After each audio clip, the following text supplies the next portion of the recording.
During a leadership summit, my supervisor mocked me in front of everyone, saying, "We keep her around for morale. She's harmless and cute, like an emotional support animal." I bit my lip, smiled, and waited. 3 months later, I was leading the very task force that demanded his public resignation, right after our investors threatened to pull out unless he was removed. I've worked in corporate logistics for about 7 years. I started as a junior analyst in St. Louis, climbed my way up by putting in extra hours, saying yes to every project, and staying late when others left. I was never the loudest, but I always got the work done. Quietly, consistently. 3 years ago, I transferred to the regional office in Kansas City. That's when I started working under Rick Danner. Rick was the kind of boss who shook your hand too hard and laughed too loud at his own jokes. He called himself old school, which usually meant he treated women like assistants even if they were in leadership roles. He didn't scream or throw things, he just chipped away at people with comments that felt small, but stuck with you. He called me kiddo. Always. Never by my name. When I got the invite to attend the National Leadership Summit in Chicago, I was proud. It wasn't something they gave out lightly. I'd led a cost reduction initiative that saved the company close to $1.2 million across 2 quarters. My director pushed for me to be there. I packed my best blazer and felt like I belonged for once. The summit was held at the Palmer House Hilton. Fancy as hell. Marble floors, gold trim, the kind of place where you feel like you should whisper. There were about 300 people there. Big names. Investors. VPs. People I'd only ever seen in company newsletters. Rick was on a panel about adaptive leadership. I sat at the third table from the front. I remember because my hands were sweating and I kept wiping them on my skirt. I didn't expect to be mentioned, why would I be? I was just there to learn and take notes. But then, during the Q&A, someone asked the panel how they handle team morale during high-pressure quarters. Rick leans back in his chair like he's on some late-night talk show, and says, "Oh, we've got a morale booster. She's basically our emotional support animal. Harmless. Cute. Keeps everyone's spirits up." He pointed right at me. People laughed. A couple looked over and smiled politely, like they didn't want to be rude but didn't really agree. I laughed too. Fake. Tight. I wanted to crawl under the table, but instead I smiled and gave a little shrug like, "Oh, you know Rick." He didn't stop there. "She's great. You give her a spreadsheet and a smile and she's good for the whole week. Honestly, every office should have one." He meant it like a joke. But he said it into a mic, in front of hundreds of professionals, many of whom didn't know me at all. Now they thought they did. I nodded. Wrote something on my notepad just so I had something to do with my hands. Inside, I was shaking. I felt small. Humiliated. I'd worked so hard to be taken seriously, and he made me sound like a pet. A decoration. I was furious, but I knew better than to react in the moment. I'd seen what happened to people who challenged Rick.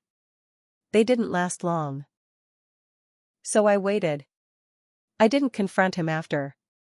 I didn't tell HR. I just kept my head down and started collecting receipts. About 2 weeks after the summit, I started hearing things. A friend in the finance department told me there were some irregularities with one of Rick's vendor contracts. I didn't ask for details, not right away, but I made a mental note. Then someone in procurement mentioned he'd been overriding compliance flags on some project invoices. Again, I kept my mouth shut. But now I was listening. Then I got pulled into a cross-functional task force, one of those internal review teams designed to look at strategy and risk across departments. The kind of group that reports directly to the senior executive board. It was meant to be temporary, but because of my work ethic and reputation for keeping things organized, I was made the lead on the documentation and risk reporting side. That's where things started to come together. I found inconsistencies in quarterly reporting summaries Rick had signed off on. I asked questions, small ones at first, but the more I poked around, the more the dirt started to surface. He'd been pushing payments to a vendor owned by his cousin's wife. Inflated invoices. No work completed. Classic fraud. I didn't go to HR. I went to the internal audit team. Quietly. I handed over everything I had. Flagged emails, invoice reports, internal memos where he authorized changes that didn't match the final paperwork. 2 weeks later, I was called into a closed-door meeting with legal, finance leadership, and 2 external auditors. They took it seriously. What followed was a full internal investigation. Rick didn't know I'd started it. He kept right on with his smirks and backhanded compliments in the hallway. The pressure started building when the auditors flagged over $450,000 in unaccounted expenses linked to Rick's approval chain. That's when the executive team got involved. And once the investors got wind of it, things moved fast. It wasn't long before word got around that Rick was under review. That's the phrase they used in meetings. Polite. Cold. But everyone knew what it meant. He started acting different. Not scared, just irritated. Like he couldn't figure out why things weren't going his way anymore. He stopped cracking jokes in team meetings. Started snapping at junior staff. He didn't say anything directly to me, but I could feel him watching. Like he knew something had shifted, but didn't know how deep it ran. Then one Friday morning, he cornered me in the break room. Everyone else was in meetings. It was just the two of us. You know, he said, pouring coffee like we were just 2 coworkers chatting, some people forget who gave them their start. I didn't say a word. He looked right at me. Climbing up the ladder is great. But it's a long way down if someone cuts the wrong rope. Then he smiled and walked out. I stood there, coffee mug shaking in my hand. That was the first time I felt afraid. Not because I thought he'd hurt me, but because I realized just how much he still thought he had control. He didn't understand what was happening. Not yet. He thought he was dealing with someone harmless. He still saw the emotional support animal. He didn't see the woman who'd built the case tearing his career apart. That same day, our task force submitted its final report. I had personally signed off on the risk section. Everything we uncovered was backed with documentation, shady vendors, bypassed compliance systems, false reporting to investors. The legal team reviewed it line by line. It was airtight. But here's where it got messy. Right before the board was scheduled to review our report, Rick tried to transfer 3 members of my task force to different departments, out of nowhere. He claimed it was resource reallocation. Total lie. He was trying to scatter us, bury the story, and confuse the reporting chain. One of the VPs caught it. Stopped the transfers. But that made it personal. Rick started pushing hard. He filed a formal complaint about me, said I was creating tension in the team, that I was emotionally unstable and disruptive to morale. Classic projection. I got called into HR for a formal mediation. They read his complaint to me. My hands were sweating. I almost laughed, not because it was funny, but because I knew exactly what he was trying to do. Paint me as emotional. As a problem. As that same harmless girl he could brush aside with a label. But I had the paper trail. I had the audit team. I had the truth. The HR rep looked uncomfortable. She said, "We're aware of the pending investigation. We're not taking action until everything is reviewed." I walked out of that office calm and quiet. 2 days later, one of our main investors, a huge group out of San Diego that held 11% equity, sent a message to the board: if Rick wasn't removed by the end of the quarter, they would pull their funding. Everything hit the fan. Meetings. Emergency calls. Lawyers. PR teams. The board scrambled to control the fallout. I wasn't in the room for most of it, but I heard the whispers. People who used to ignore me were now suddenly nodding in hallways, asking me if I was doing okay. Then the board did something I didn't expect. They asked me to lead the final presentation, the internal closeout of the investigation findings. They wanted me to present to the entire leadership group, including Rick. His resignation was already being negotiated behind closed doors, but no one had told him yet. They wanted it public, controlled, and clear. I said yes. The morning of the presentation, I barely slept. I printed every document twice. Had my talking points memorized. I knew the facts better than anyone. But the idea of standing in front of Rick, and every major leader in the company, with all eyes on me? My stomach felt like it was filled with rocks. The conference room was packed. They flew in regional directors from 3 states. Legal sat in the back. The board members were up front. Rick walked in late, looking tired but still cocky, like he thought this was all going to blow over. He didn't know what was coming. I stood at the front of the room with the projector screen behind me. I started with the usual formalities. Background. Objectives. Then I clicked to the next slide and went straight into the findings. No fluff. Just facts. Each line of fraud. Each manipulated invoice. Each policy violation. Every time he approved a payment that had no attached scope of work. I backed it all up with screenshots, signatures, dates. By the time I got to the $450,000 in unaccounted expenses, the room was dead silent. Rick didn't say a word. He just stared. His face was red, but he didn't interrupt. Then I clicked to the final slide. The financial exposure, combined with intentional circumvention of policy, has created measurable risk to investor confidence and brand reputation. Based on our findings, we recommend permanent removal from all leadership and financial decision-making roles, effective immediately. I stepped back. The room didn't clap. No one said anything for a full 10 seconds. Then one of the board members, an older guy from Atlanta, leaned forward and said, "I assume this is why San Diego Holdings threatened to pull." I nodded. "Yes, sir." He looked at the others. "Let's move forward with the recommendation." And just like that, it was done. Or so I thought. That night, Rick sent out an all-company email from his personal Gmail account. It was long, dramatic, and full of half-truths. He said he was being railroaded by internal politics, and even dropped my name. Said I had personal issues with authority and had manipulated the task force to serve her own career. I was furious. I'd played it clean. I hadn't made it personal, even when he humiliated me. I'd stayed professional through the whole thing. And now he was trying to smear me on his way out. But here's the twist. That email? It violated his NDA and the terms of his severance agreement, which were still being finalized. He thought it would make him look like a martyr.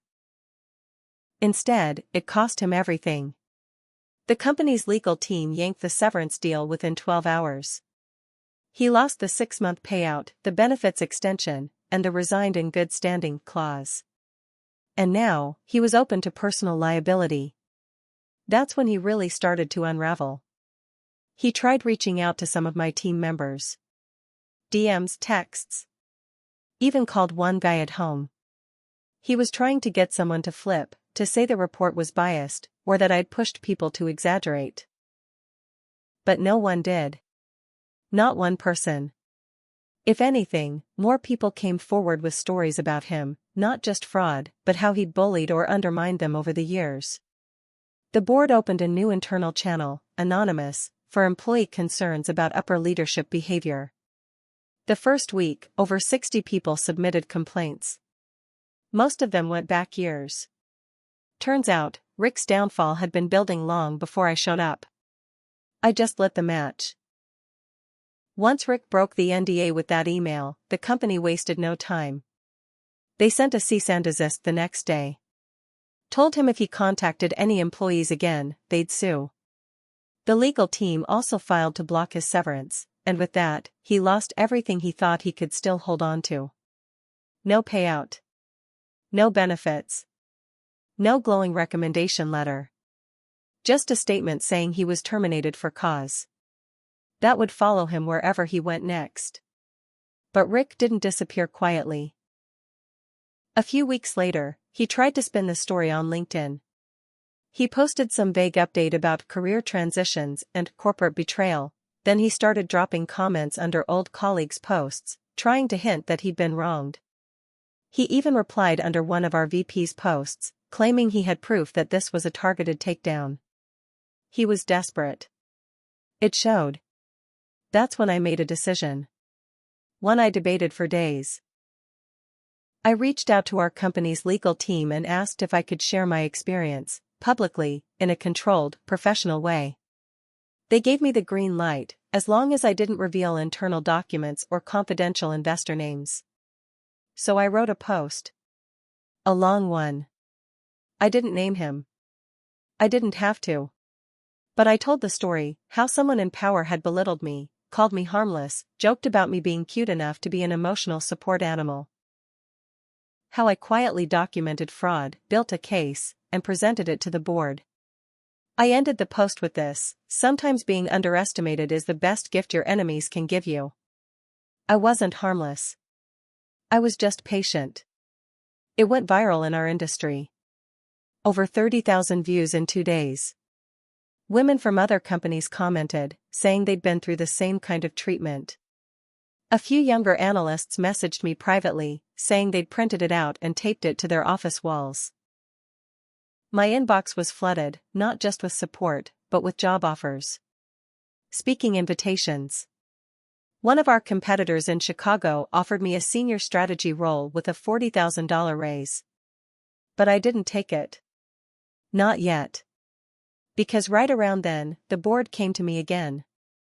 They asked if I'd consider stepping into Rick's old role. Interim at first. Full-time if it went well.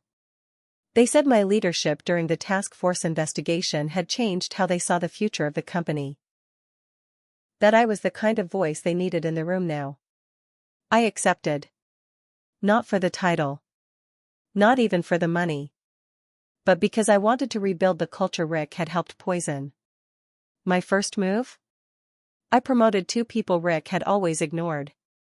One was a guy in his 40s who Rick used to call slow but reliable, even though he quietly ran half of the back-end operations. The other was a woman who had once asked about a leadership track and was told by Rick to stay in her lane. I gave them both raises. Changed their titles. Made sure their voices were heard in every room I was in. As for Rick? A few months after he disappeared from our company's network, I got an anonymous message. Someone had seen his resume land at a regional competitor. But it didn't go anywhere. Word had gotten around. His reputation was shot. He'd been flagged in more than one internal hiring system as a liability. Then came the final twist.